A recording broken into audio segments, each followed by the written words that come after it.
শরিয়া কোর্ট যদি থাকে, তাহলে দেখবেন এদেশে কোনো অপরাধী অপরাধ করার দুঃসাহস দেখাতে পারবে না। এই জন্য মুসলমানদের আওয়াজ তুলতে হবে। মুসলমানদের একমাত্র পথ নিরাপত্তার, মুক্তির, সুখ, শান্তি, সমৃদ্ধির একমাত্র পথ শরীয়ত, শরীয়ত, শরীয়ত। ঢাকার মিরপুর পল্লবীতে ইতিহাসের নিকৃষ্ট একটি ঘটনা ঘটেছে।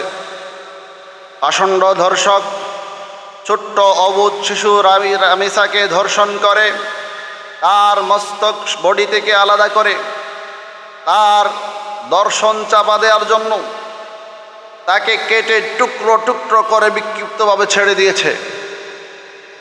এখন প্রশ্ন হচ্ছে, এরকম নিকৃষ্ট জঘন্য ধর্ষকেরও শাস্তি কেন এখন পর্যন্ত নিশ্চিত করা যায়নি? তার উত্তর একটাই, এদেশে ধর্ষক এবং ধর্ষণের সংখ্যা দিন দিন বেড়ে যাচ্ছে। ধর্ষকরা ধর্ষণ করে পার পেয়ে যাচ্ছে, তাদের সুষ্ঠু বিচার হচ্ছে না অথবা বিচারে বিলম্ব হচ্ছে। এই জন্য এদেশে দিন দিন ধর্ষণের সংখ্যা বাড়ছে। দর্শকরা প্রতিনিয়ত ধর্ষণ করার দুঃসাহস দেখাচ্ছে। এর থেকে পরিত্রাণের জন্য আমরা স্পষ্ট ভাষায় বলতে চাই, এ জাতির মুক্তি একমাত্র ইসলামের মধ্যে রয়েছে। এ জাতি যদি চায়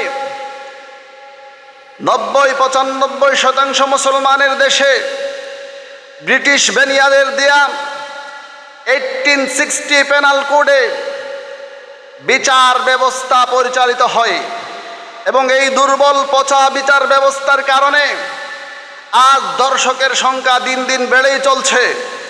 তাই স্পষ্ট বক্তব্য, এই বিচারহীনতার সংস্কৃতি অথবা বিচারের বিলম্বপনা থেকে মুক্তি পেতে হলে আপনার আমার মা, বোন, মেয়ে, বেটির জান, মাল, ইজ্জত, আবরু হেফাজত করতে হলে একটাই সমাধান, একমাত্র সমাধান, একমাত্র পথ হচ্ছে শরীয়ত, শরীয়ত, শরীয়ত। শরিয়া কোর্ট ব্যবস্থা কায়েম করতে হবে। রামিসার ধর্ষণের শুধু বিচার করলে হবে না, এরকম অসংখ্য রামিসা যারা মিডিয়াতে ভাইরাল হয় না, মিডিয়ার ট্রায়ালের মাধ্যমে ভাইরাল হয় না, তাদের বিচারগুলো এ দেশে দৃশ্যমান হয় না। এজন্য শুধু রামিসার ধর্ষণের বিচার করলে হবে না। যেই ধর্ষণ ব্যবস্থা, যেই সমাজ ব্যবস্থা, যেই রাষ্ট্র ব্যবস্থার কারণে, যেই বিচার ব্যবস্থার কারণে এদেশে ধর্ষণের সংখ্যা দিন দিন বাড়ছে, দর্শকরা দুঃসাহসী হয়ে উঠছে, সেই বিচার ব্যবস্থাকে সংস্কার করতে হবে।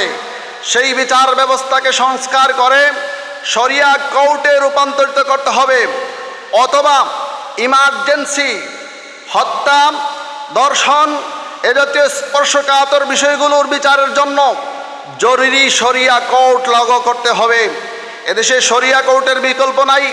শরিয়া কোর্ট যদি হয়, তাহলে শরিয়া কোর্টের মাধ্যমে অপরাধীর অপরাধ প্রমাণ হওয়ার পর তাৎক্ষণিক ২-৩ দিনের ভিতরে যত বড় কঠিন মামলা হোক না কেন, যত বড় কঠিন ধর্ষণের মামলা হোক না কেন, শরিয়া আইনে ১-২ দিন বা ৩ দিন, সর্বোচ্চ ১ সপ্তাহের ভিতরে একটা অপরাধীর অপরাধ নিশ্চিত হয়ে, প্রমাণিত হয়ে তার অপরাধের বিচার জনসম্মুখে যখন করা হবে, তখন দেখবেন এ দেশে কোনো ধর্ষক ধর্ষণ করার দুঃসাহস দেখাতে পারবে না, কোনো অপরাধী অপরাধ করার দুঃসাহস দেখাতে পারবে না।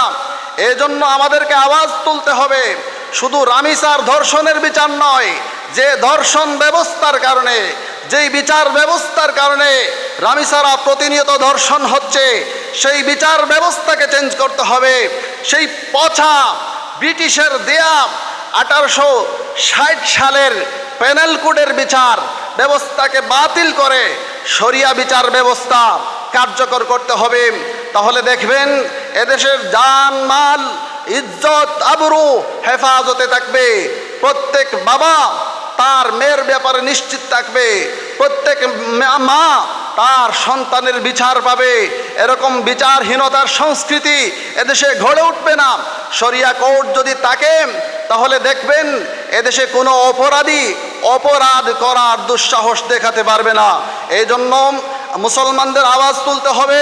মুসলমানদের একমাত্র পথ নিরাপত্তার, মুক্তির, সুখ, শান্তি, সমৃদ্ধির একমাত্র পথ শরীয়ত, শরীয়ত, শরীয়ত। অতএব অন্ততপক্ষে শরিয়া কোর্ট এদেশে কার্যকর করে, শরিয়া বিচার ব্যবস্থা কার্যকর করে এসব ক্রাইমের যদি বিচার করা হয় তাহলে দেখবেন এসব অপরাধ, ধর্ষণ, খুন, ছিনতাই, চাঁদাবাজি একেবারে শূন্যের কোটায় নেমে আসবে। এ দেশ ও জাতি এসব অপরাধ থেকে মুক্তি পাবে।